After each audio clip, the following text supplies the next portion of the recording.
Welcome back to a YouTube video. Sorry about that. Somebody recommended the Starfists a while ago, and to whoever that is, thank you, because this was perhaps one of my favorite runs thus far. Now listen, I think that the Death Poker is still the #1 weapon in Elden Ring when it comes to PvE, but as you'll see soon enough, the Starfists are insanely powerful. Who knew that 2 balls covered in spikes could make more bosses take a knee than 6-year-old me trying to tie my shoes again because I never learned?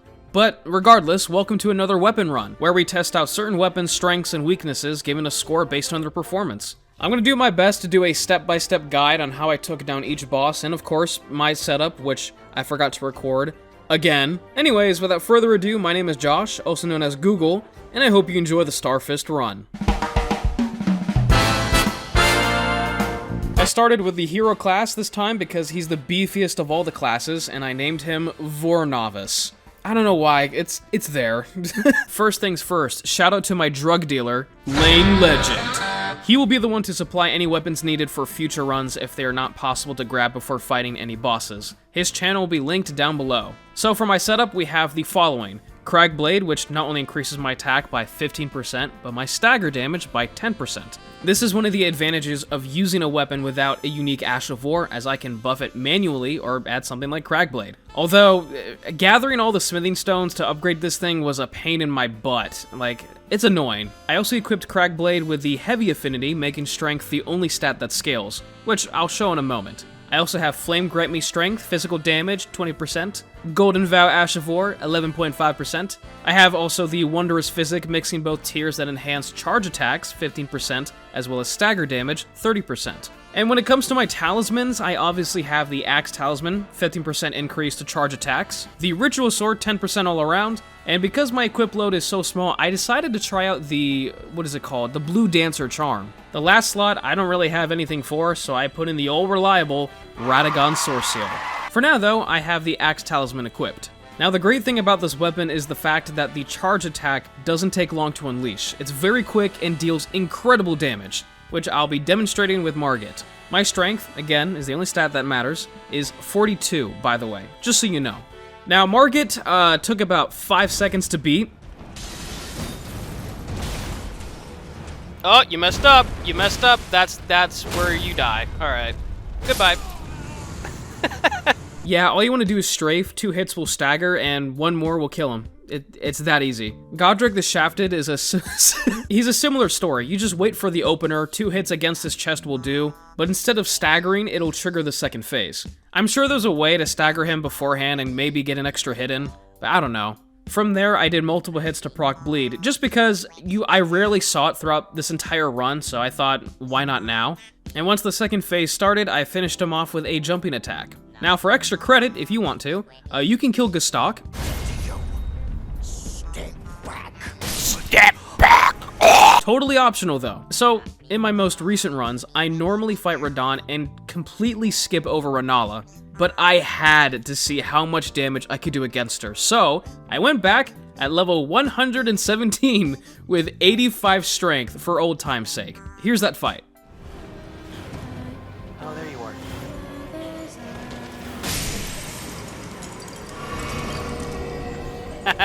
I'm so excited to see how much damage it does. I am a bit overpowered, but jeez. Hey, what's up, Sugar Lips?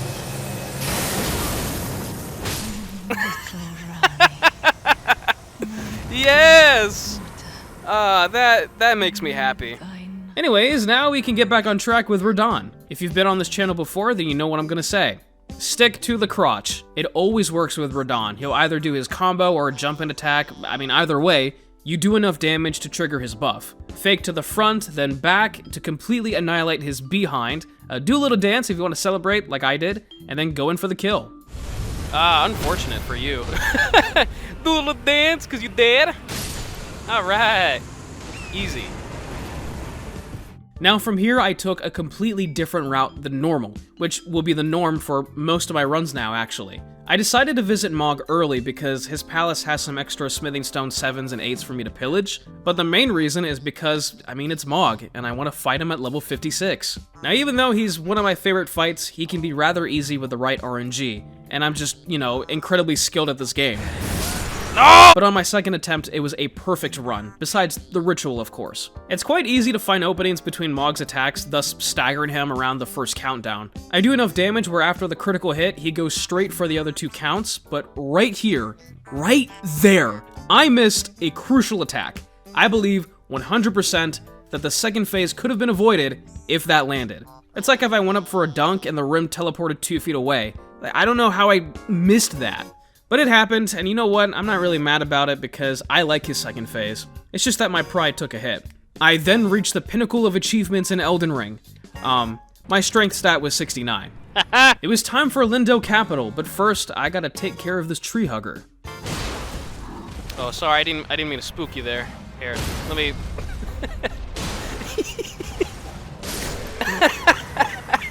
Godofrey wait, what? Oh, I spelled it wrong in the script, sorry. I spelled it Gdofrey. My bad. But yeah, Godfrey's Shadow Clone is incredibly easy to manage because, like I said earlier, the charge attacks are quicker than most. Also, I don't have to use weapon arts. I mean, you have the Blasphemous Blade, Malekith's Black Blade, that's the next run, by the way, and some other ones that I've done before. It's so hard to, like, use the cool weapon arts against him because he either chases you down or, like, he doesn't have any openings for it. But regardless, half of his finishers allow for more than enough time to land a charged heavy, thus ending the fight in mere seconds. But it was Morgott who I was really excited for, as he doesn't have much posture in the first place, like a true gamer, so with all of my buffs, this will be a slaughter.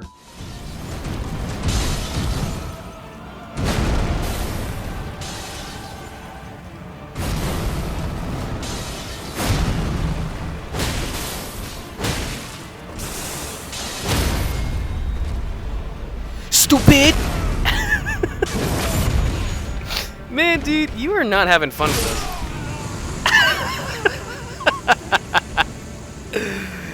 And now it was the moment of truth. The Fire Giant. Usually, my weapons at this point make it or break it.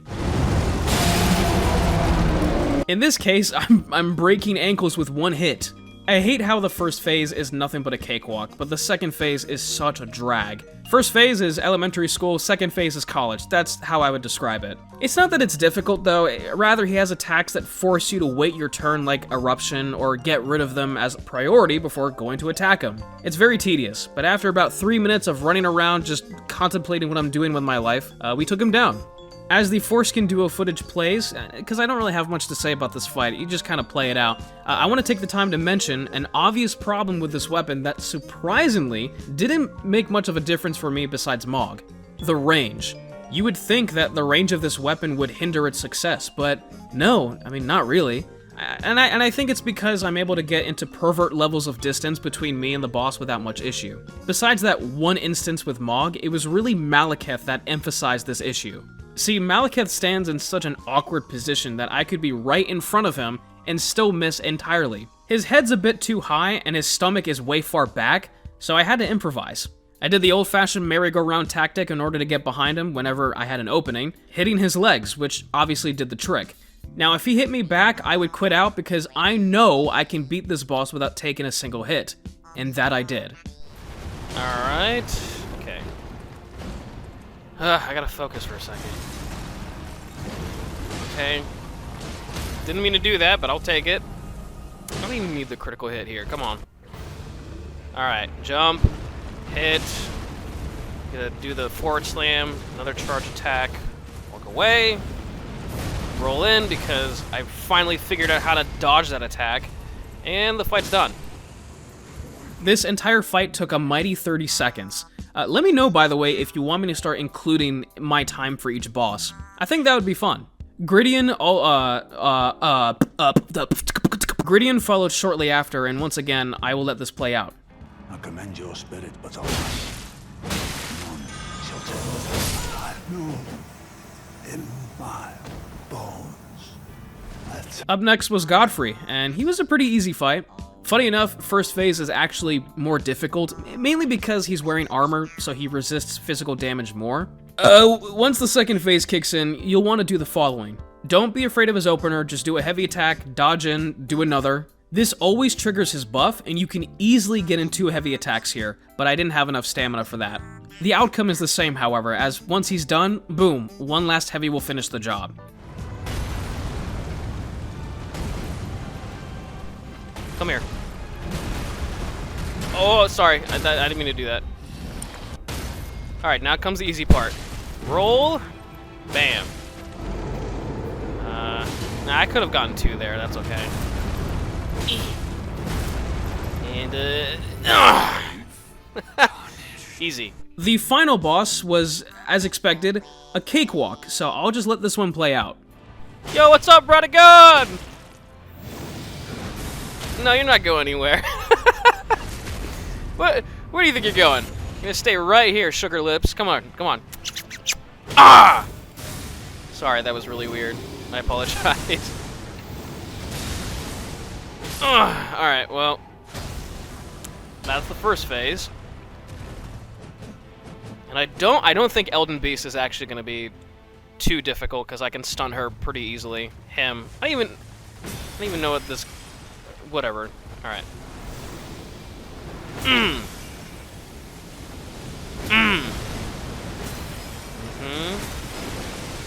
Oh, you're not gonna run away this time. Perfect.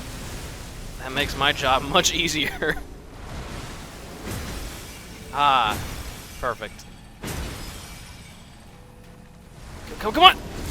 Jeez, that scared me. Alright.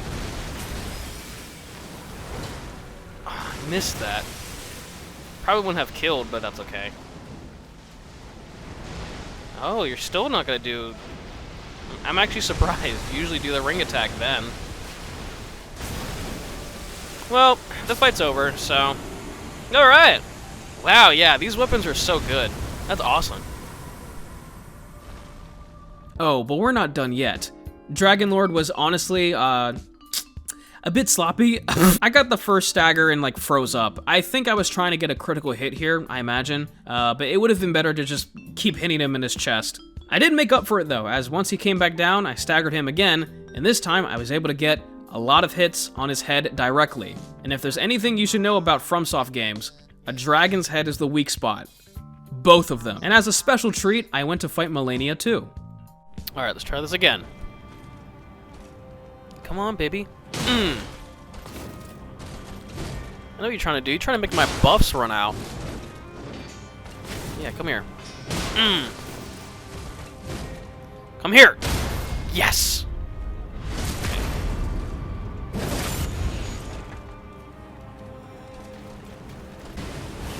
Easy. Ooh. I don't know why I have to grunt after every single hit. It just makes it feel that much more powerful. Yes! Okay, first phase done. They still haven't fixed that stupid glitch where if you hit her while she's getting up... Oh. That usually happens. Like, when you hit her as she's getting up from the stance break, or even then, from the critical hit, she didn't, like, enter the second phase. I don't know, but we're here. I almost went for a second one there.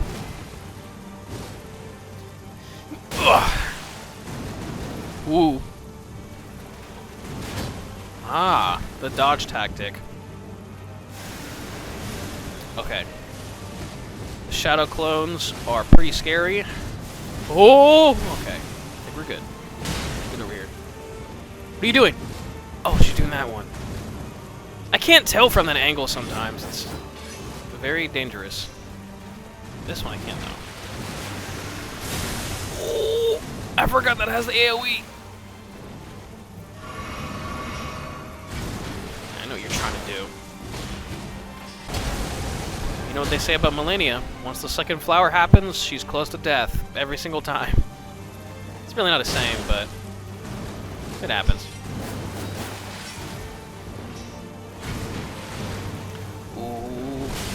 Ooh. I thought she was gonna do the smackdown. Oh man.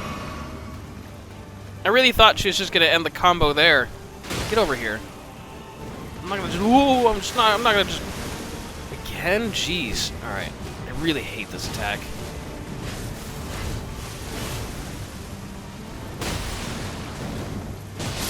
Yes! Millennia down. Let's go.